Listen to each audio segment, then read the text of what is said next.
오늘 함께 나누실 하나님의 말씀은 마태복음입니다. 마태복음 16장 24절에서 27절 말씀 함께 읽겠습니다. 이에 예수께서 제자들에게 이르시되 누구든지 나를 따라오려거든 자기를 부인하고 자기 십자가를 지고 나를 따를 것이니라. 누구든지 제 목숨을 구원하고자 하면 잃을 것이요 누구든지 나를 위하여 제 목숨을 잃으면 찾으리라. 사람이 만일 온 천하를 얻고도 제 목숨을 잃으면 무엇이 유익하리요? 사람이 무엇을 주고 제 목숨과 바꾸겠느냐? 인자가 아버지의 영광으로 그 천사들과 함께 오리니 그때에 각 사람이 행한 대로 갚으리라. 아멘. 고대 이집트의 유명한 파라오, 이집트의 왕이 있습니다. 투탕카멘이라고 하는 왕인데 이 사람이 사망했을 때 나이가 17세, 17살이었다고 합니다. 그런데 수천 년이 지난 1922년에 그의 무덤이 발견되었습니다. 그의 무덤은 역사상 가장 아름답고 가장 화려한 무덤이었습니다. 그 무덤은 약 1,000억 원의 보험에 가입되어 있습니다.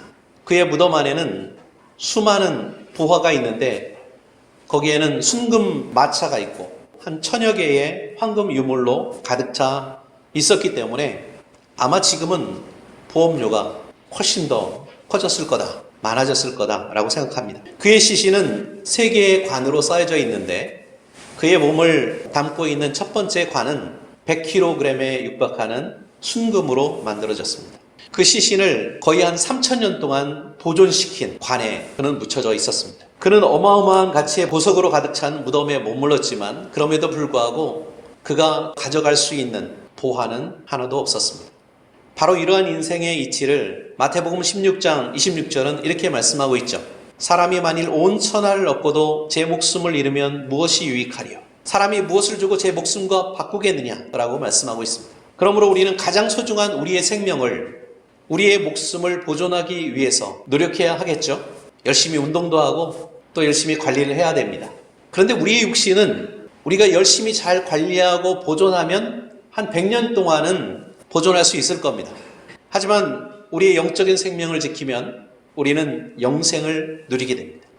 여기에 계신 모든 분들, 이 말씀을 듣는 모든 분들은 온 천하보다 귀한, 더 소중한 영생을 지키시고 보존하시는 분들이 되시기를 주님의 이름으로 소원합니다. 우리의 영혼이 살게 될 나라는 어딜까요? 바로 하나님의 나라죠. 천국. 하나님께서 다스리시고 통치하시는 나라입니다. 그런데 성경은 천국이 얼마나 아름답고 얼마나 좋은 곳인지 상징적으로 설명을 종종 하고 계시는데, 예를 들어서 요한계시록 21장 10절에서 11절 말씀을 보면 성령으로 나를 데리고 크고 높은 산으로 올라가 하나님께로부터 하늘에서 내려오는 거룩한 성 예루살렘을 보이니 하나님의 영광이 있어 그 성의 빛이 지극히 귀한 보석 같고 벽옥과 수정같이 맑더라, 이렇게 표현하고 있습니다. 이렇게 이 세상의 보석으로 표현할 수밖에 없는 아름다운 하나님의 성, 하나님의 나라, 천국의 모습을 우리는 그냥 상상 속에서만 생각해 볼 뿐입니다. 그럼 그곳은 어떤 곳입니까? 요한계시록 21장 4절에 보니까 모든 눈물을 그 눈에서 닦아주시니 다시는 사망이 없고 애통하는 것이나 곡하는 것이나 아픈 것이 다시 있지 아니하리니 처음 것들이 다 지나갔음이로라.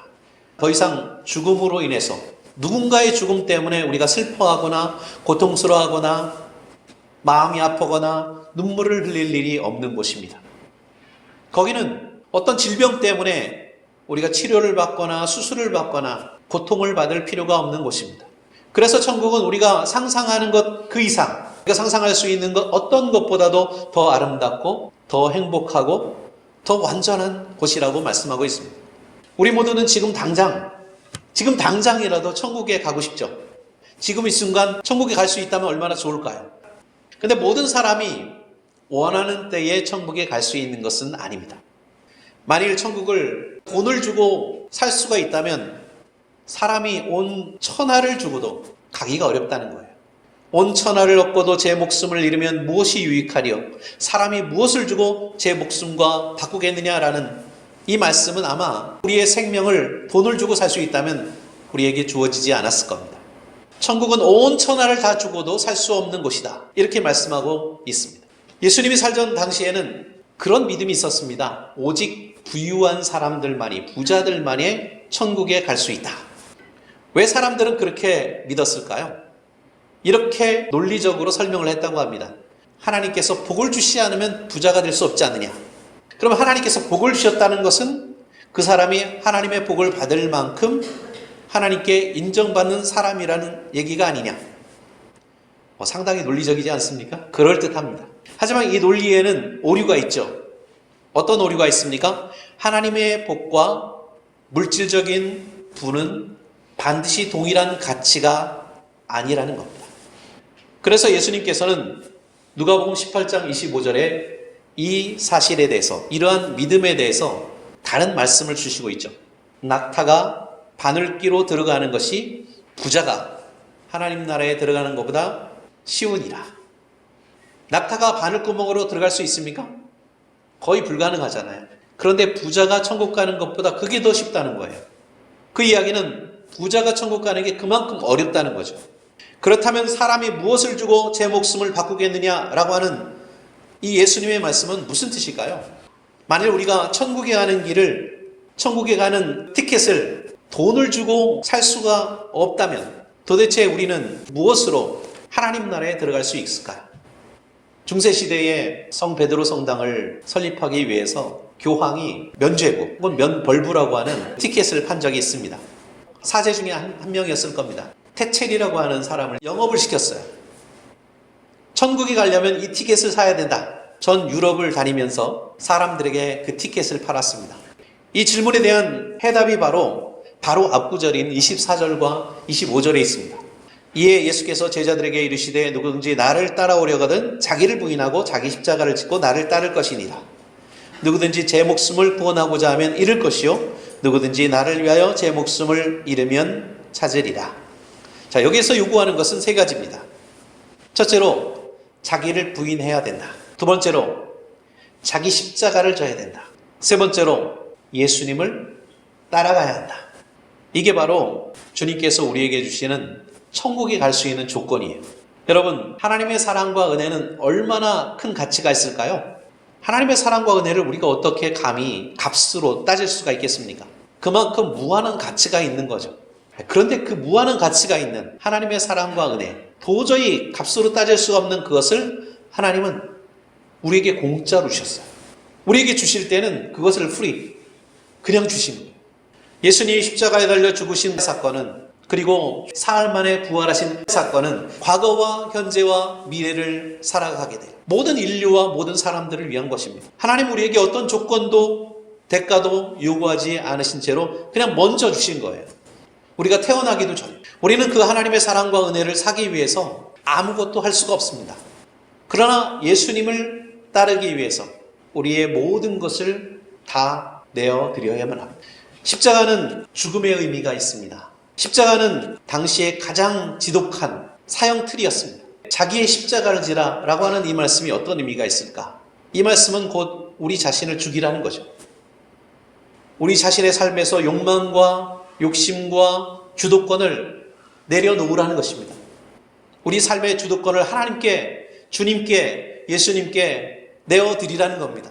나를 다스리는 통제권을 예수님께 드리라는 것이죠. 그래서 그리스도인이 된다는 것은 그런 의미입니다. 그냥 기독교인, 그냥 그리스도인 하면 이게 하나의 타이틀인 것처럼 느껴지지만 거기에 담겨있는 의미는 그리스도께 속한 사람, 그리스도께서 통치하는 사람, 그래서 그리스도를 따라서 살 수밖에 없는 사람, 그런 사람들을 의미하는 겁니다.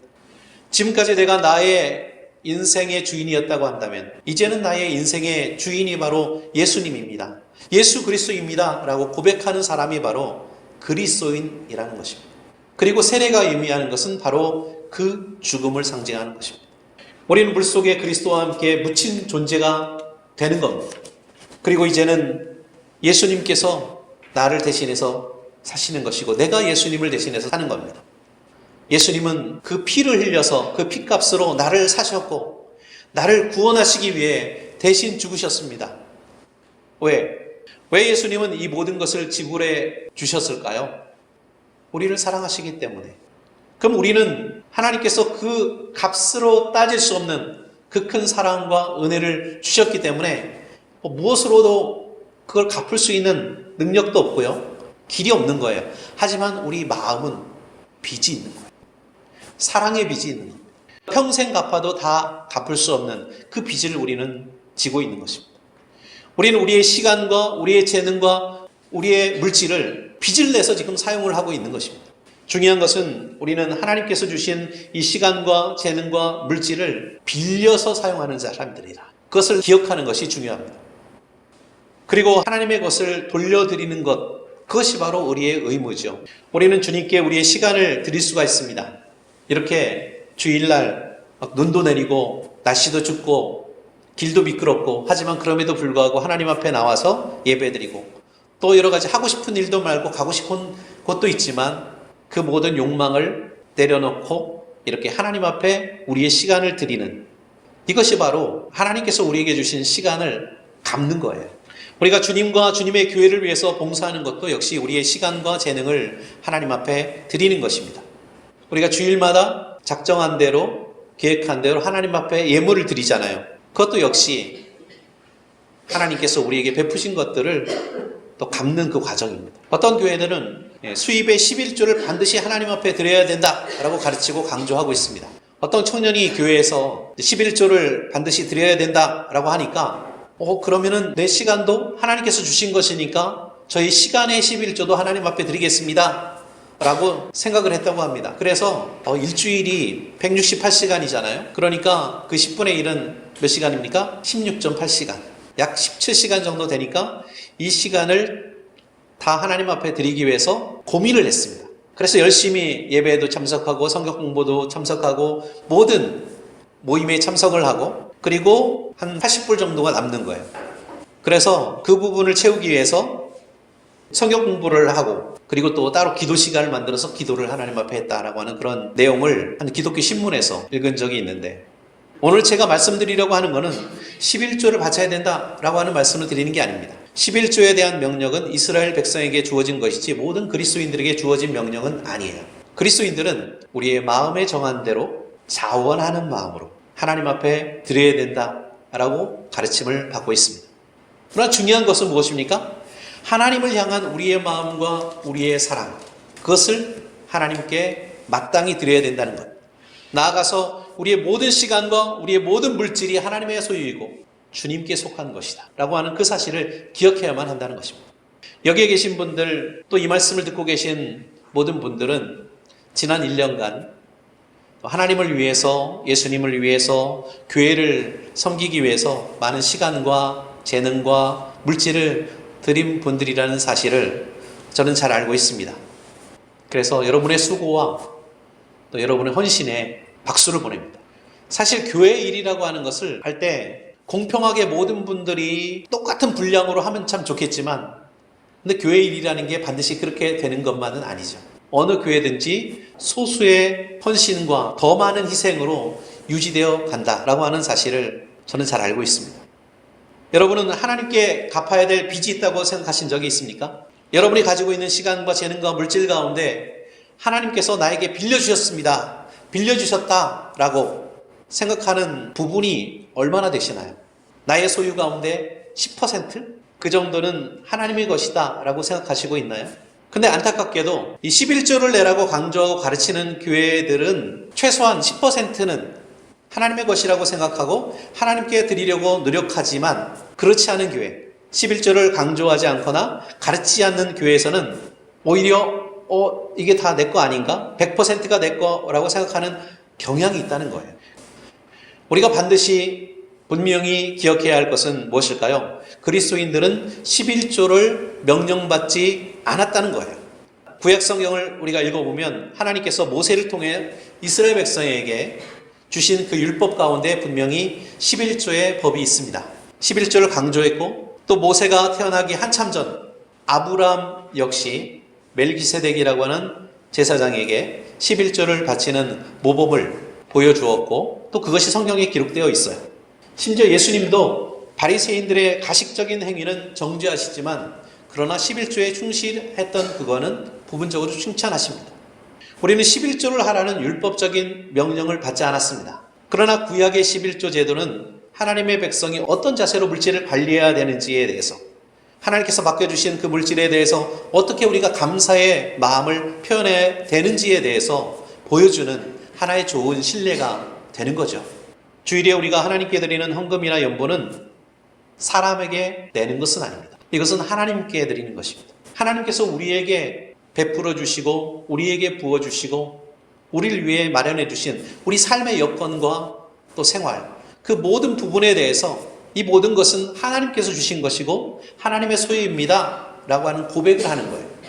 관리는 사람이 하지만 우리가 기도하는 마음으로 하나님과 교회에 서는 사역들을 위해서 이것을 사용하게 되는 거죠. 2022년 한 해 동안 여러분이 자원하는 마음으로, 그리고 마음의 정한 대로, 때로는 능력이 넘치도록 하나님 앞에 드린 예물을 하나님께서는 반드시 기억해 주시리라고 믿습니다. 그리고 여러분의 헌신으로 인해서 부족함이 없이 주님의 몸된 교회를 지키고 또 하나님께서 맡겨주신 여러 가지 사명들을 감당할 수 있었다는 그 부분에 대해서 하나님께 영광을 올려드리고 또 여러분에게도 감사를 드립니다. 한 어린 소년이 할아버지에게 용돈을 받았습니다. 1,000원짜리 10장을 받았어요. 얼마입니까? 10,000원이죠. 아이 엄마가 옆에서 그것을 보고 10,000원을 용돈으로 받았으니까 이번 주일날 1,000원을 하나님께 헌금으로 드리도록 해라 하고 당부를 했습니다. 그랬더니 그 아이는 엄마 말을 듣고서 정말 1,000원을 빼서 따로 떼어놓고 그리고 9,000원을 저금통에 넣으려고 했습니다. 그러다가 다시 거기서 1,000원을 빼서 2,000원을 책상에 올려놓습니다. 엄마가 묻습니다. 왜 헌금을 1,000원만 하라고 했는데 1,000원을 더 빼놓으니? 뭐 사 먹으려고 하니? 그렇게 물었습니다. 그랬더니 그 아이가 1,000원은 엄마가 원해서 빼놓은 거고요. 나머지 1,000원은 제가 원해서 떼어놓은 거예요. 우리는 천국을 살 수 없습니다. 그러나 예수님께서 우리를 구원하시기 위해서 얼마나 많은 것을 주셨는지, 얼마나 많은 것을 희생하셨는지 그것을 깨닫게 되면 우리는 하나님께 우리의 시간과 재능과 물질을 드리는 그 마음의 자세가 분명히 달라질 것이라고 생각합니다. 저는 여러분의 목숨값이 얼마나 될까 그런 생각을 해봅니다. 나의 목숨값은 얼마나 될까? 영원한 생명의 가치는 얼마나 될까요? 세상의 모든 것을 다 주고도 살 수 없는 그 영생을 주님께서 우리에게 주셨어요. 그렇다고 한다면 우리가 가장 소중하게 생각하는 것, 우리가 가진 것 중에서 가장 좋은 것, 그것을 하나님 앞에 드리는 것이 마땅한 자세가 아닐까요? 이렇게 어린아이와 같은 믿음으로, 또 순전한 믿음으로 주님을 섬기고 또 우리의 믿음을 행함으로 보여주는 저와 여러분이 되시고 또 제주중앙그리스도교의 모든 지체들이 되시기를 그리스도 예수님의 이름으로 축원합니다.